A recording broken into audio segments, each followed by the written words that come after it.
Plus office সায় না থাকলে এটি হতে পারে। দুদিন আগে ফরহাদ মাজহার কি বললেন, ভয়ঙ্কর কথা, নির্বাচনের সাথে কি গণতন্ত্রের কোনো সম্পর্ক নেই।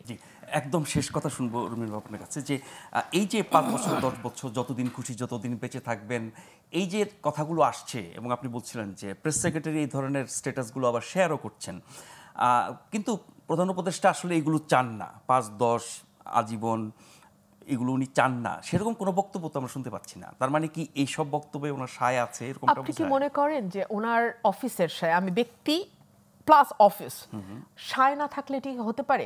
দুদিন আগে ফরহাদ মাজহার কি বললেন, ভয়ঙ্কর কথা, নির্বাচনের সাথে কি গণতন্ত্রের কোনো সম্পর্ক নেই।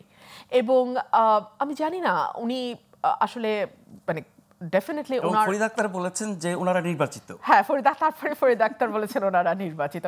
Very interesting. আমি আজকে দেখলাম ফরিদ আক্তার একদিনও পার হয়নি বলেছেন ওনারা নির্বাচিত।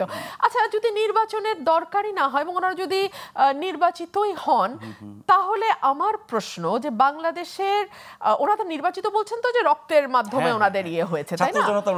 নির্বাচিত করেছে, হ্যাঁ। মানে সিলেকশন আর ইলেকশনের মধ্যে উনি গুলিয়ে ফেলেছেন। ফাইন, আমি সেগুলো মানলাম। আমার প্রশ্নটা তাহলে, যদি উনি এবং ফরহাদ মাজহার তো একই ধরনের সুরে কথা বলছেন, তো ওনারা 109-এ 106-এ আমাদের সুপ্রিম কোর্টের রেফারেন্সটা নিতে হলো কেন তাহলে?